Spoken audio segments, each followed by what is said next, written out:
Un missile fend l'air comme une flèche enflammée. La nuit de Tel Aviv s'illumine d'une lueur sinistre. Des sirènes hurlent, les habitants se précipitent dans les abris, et le monde entier fixe son écran, incrédule. Est-ce que le commencement d'une guerre que personne n'avait osé imaginer? Le Qatar, cette petite péninsule riche en gaz et en alliances, oserait-il vraiment défier Israël? Puissance militaire redoutée et soutenue par les plus grandes nations occidentales? La tension est électrique.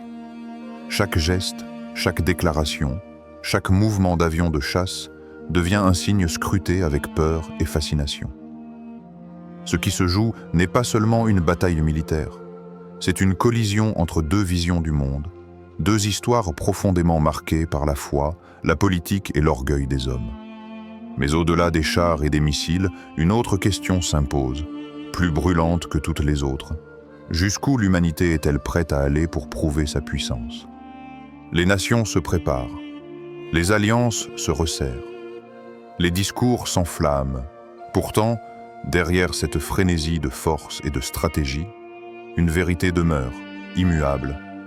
Aucune armée, aussi puissante soit-elle, ne peut défier la volonté de Dieu. Alors que la poussière retombe sur les ruines encore fumantes, une voix silencieuse s'élève dans le cœur de ceux qui observent. Et si ce que nous voyons n'était pas seulement une guerre entre hommes, mais un rappel céleste, un avertissement que l'histoire humaine n'est qu'un théâtre, et que le véritable auteur du destin est bien au-dessus des calculs et des missiles. Le spectateur retient son souffle, car ce conflit pourrait être le prélude d'un bouleversement beaucoup plus grand que la simple géopolitique. Le choc de l'événement. Le monde retient son souffle. Dans les salles de rédaction comme dans les foyers, les images tournent en boucle. Cartes militaires, explosions, discours pressés des chefs d'État. Le Qatar, petite péninsule du Golfe, occupe soudain le centre de la scène mondiale. Avec ses richesses colossales en gaz naturel et ses alliances stratégiques, il s'affirme bien au-delà de son territoire minuscule. Face à lui, Israël, fort d'une armée parmi les plus technologiquement avancées du monde, protégé par des accords solides avec Washington et plusieurs capitales européennes. L'équilibre paraît fragile, presque irréel. David contre Goliath, mais dans une version moderne où chacun se pense invincible. D'un côté, la diplomatie qatari s'arme de ses liens régionaux et de ses ambitions grandissantes. De l'autre, Israël, conscient de son rôle central au Moyen-Orient, prêt à démontrer sa suprématie militaire à la moindre provocation. Les chancelleries s'inquiètent, les analystes multiplient les scénarios. Une erreur de calcul, un missile mal intercepté, et la région entière pourrait basculer dans le chaos. Mais la question dépasse la simple stratégie militaire. Pourquoi un si petit pays prendrait-il le risque de défier un adversaire d'une telle puissance? Est-ce un acte de courage ou de témérité guidé par un agenda plus profond, caché aux yeux du monde? Ce face-à-face n'est pas anodin. Il n'annonce pas seulement une guerre possible entre deux nations. Il révèle une fissure dans l'équilibre mondial, un basculement qui pourrait embraser toute la région. Et dans ce théâtre d'ombre et de menaces, chacun s'interroge. Sommes-nous en train d'assister au simple conflit d'intérêts humains ou à l'annonce d'un bouleversement qui dépasse la logique des hommes, l'élément dérangeant? Derrière chaque guerre visible, il y a une guerre invisible. Pas celle des chars, des avions ou des missiles, mais celle des esprits, des influences et des idéologies. Ce champ de bataille ne fait pas de bruit. Il s'infiltre dans les discours, dans les écrans, dans les conversations quotidiennes. Les médias deviennent des armes, projetant des images qui façonnent nos émotions, orientent nos colères, alimentent nos peurs. Chaque reportage, chaque titre choc, chaque vidéo virale n'est pas neutre. Une information devient un projectile, une rumeur, un missile psychologique. Les gouvernements, eux, avancent comme des joueurs d'échecs. Le peuple, de simples pions, déplacés, sacrifiés, parfois exaltés, parfois écrasés. Mais la question dérange. Qui tient vraiment les mains sur ces pièces? Qui manipule les cordes de ce théâtre sanglant où les nations paraissent s'affronter, alors qu'en coulisses, les véritables maîtres restent invisibles? Est-ce que seulement une guerre de territoires et de ressources, ou bien une guerre d'idées, de récits, de visions du monde? Les puissants savent que contrôler les esprits est bien plus efficace que contrôler des frontières. Un peuple convaincu, hypnotisé, est plus docile qu'un peuple conquis par la force. Et toi, spectateur, es-tu sûr de voir la réalité telle qu'elle est, ou seulement telle qu'on veut te la montrer? Peut-être que les bombes et les discours ne sont que des rideaux de fumée. Peut-être que la vraie guerre se livre dans ton esprit, dans ta capacité à discerner la vérité du mensonge. Et si cette manipulation subtile n'était pas seulement politique, mais spirituelle, le rebondissement? Beaucoup voient une bataille militaire. Des avions qui rugissent, des missiles qui s'abattent, des cartes stratégiques où chaque frontière semble un enjeu vital. Mais si tout cela n'était que la surface? Et si la véritable bataille ne se jouait pas dans les airs ni sur les champs de guerre, mais au plus profond de l'âme humaine? Les textes sacrés l'affirment depuis toujours. Lorsque les nations s'agitent, lorsque les rois s'élèvent contre les rois, ce n'est pas seulement de la politique.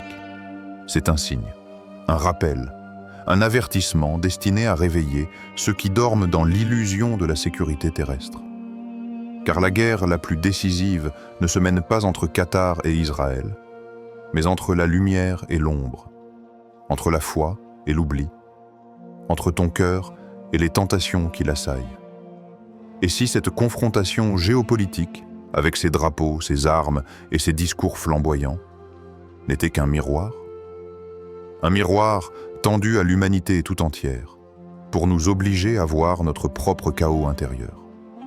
Les dirigeants se battent pour le pouvoir. Mais combien d'entre nous luttent chaque jour contre l'orgueil, la colère, l'avidité? Les armées avancent, mais combien d'âmes reculent dans leur lien avec Dieu? C'est là le rebondissement, la vérité qui dérange. Ce que nous voyons dans le monde extérieur n'est peut-être que la projection de notre désordre intérieur. Et tant que les cœurs resteront en guerre contre leur Créateur, les nations resteront en guerre entre elles. Alors la question se renverse. Ce conflit annoncé est-il une menace mondiale ou une invitation divine à regarder en nous-mêmes l'analyse profonde? Chaque missile lancé traverse le ciel comme un rappel brutal. La paix est fragile, éphémère, suspendue à un souffle. Chaque décision politique, chaque discours enflammé souligne à quel point l'humanité s'illusionne lorsqu'elle croit que sa propre puissance peut lui assurer sécurité et stabilité. Mais l'histoire parle d'elle-même. Les rois tombent, les empires s'effondrent, les nations autrefois invincibles disparaissent. Dans la poussière des siècles, seul Allah demeure. Regarde autour de toi. Le vacarme des armes n'est que l'écho d'une vérité oubliée.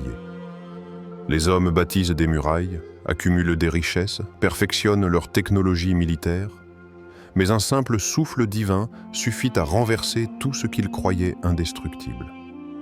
La puissance sans foi n'est qu'une illusion, une flamme qui brille fort un instant avant de s'éteindre dans les ténèbres. Et peut-être que ce tumulte mondial n'est pas un hasard.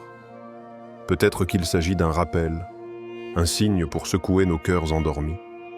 Chaque conflit n'est pas seulement un affrontement entre nations, c'est un miroir de notre rapport à Dieu. Quand la foi s'efface, l'avidité s'installe. Quand la conscience spirituelle s'affaiblit, la violence devient la langue universelle. Alors pose-toi cette question. Que cherche réellement l'humanité dans ces guerres? La victoire militaire? Ou combler un vide spirituel qu'aucune arme, aucun traité, aucune richesse ne pourra jamais remplir? Peut-être que le véritable danger n'est pas la guerre en elle-même, mais l'oubli du Créateur au cœur de ceux qui prétendent gouverner le monde.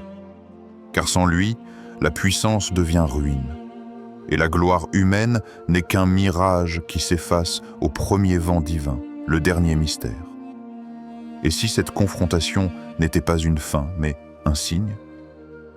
Pas seulement une guerre de plus, mais l'ombre d'un tournant majeur pour l'humanité. Les générations passées ont vu s'écrouler des empires, se lever des idéologies, s'allumer et s'éteindre des guerres.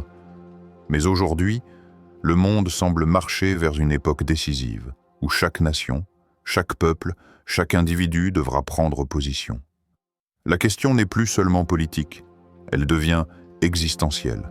Les puissants brandissent leurs armes, multipliant les alliances, s'enivrent de leur victoire provisoire. Mais toi, spectateur, quel camp choisis-tu vraiment? Celui de l'orgueil, de la fierté humaine, de l'illusion de puissance? Ou bien celui de l'humilité, de la vérité, du retour à celui qui détient réellement la victoire? Car derrière la guerre visible se cache une autre guerre, beaucoup plus intime. Une guerre qui ne se joue pas dans les capitales ni sur les champs de bataille, mais dans le secret de ton cœur. Chaque bombe qui explose est un rappel que ce monde est fragile. Chaque discours belliqueux est une preuve que les hommes se perdent lorsqu'ils oublient leur créateur. Mais chaque signe, chaque secousse, chaque peur peut aussi être une invitation. Revenir vers Dieu avant que le temps ne s'achève. Et si ce tumulte n'était pas un hasard, mais un ultime avertissement, une prophétie en marche, un mystère qui nous dépasse, mais qui trace déjà une ligne claire, suivre les pas des arrogants, ou plier le genou devant Allah, le maître des mondes. Le dernier mystère n'est pas dans le bruit des missiles, mais dans le silence de ton âme qui attend ta réponse. Conclusion impactante. Les missiles peuvent nous frapper, les alliances peuvent se briser, les empires peuvent se lever et s'effondrer. Mais au-delà de ce vacarme, une question persiste, plus tranchante que toutes les armes. Ton cœur est-il prêt à rencontrer Allah? Parce que la plus grande guerre n'est pas celle que les caméras filment. Elle ne se déroule pas à Tel Aviv, à Doha ou dans les coulisses des sommets diplomatiques.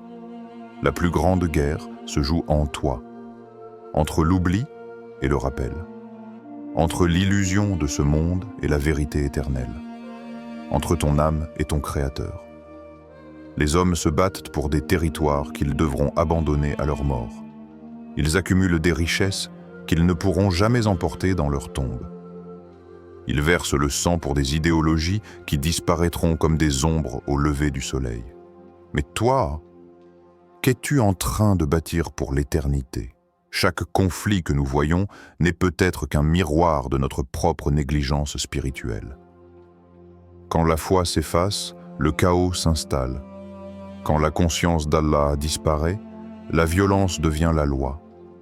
Et si le monde tremble aujourd'hui, c'est peut-être pour te rappeler que ton refuge ne se trouve ni dans les armes, ni dans les alliances, ni dans les puissances humaines, mais seulement dans la proximité avec ton Seigneur. Alors je te pose cette question, simple mais redoutable. Si la fin du monde venait ce soir, où serait ton âme? Du côté de l'oubli ou du rappel? Du côté de l'illusion ou de la vérité? Le monde tremble, les nations s'agitent, mais ce qui comptera au dernier souffle, ce n'est pas qui a gagné la guerre des hommes, c'est si tu as gagné la guerre de ton cœur.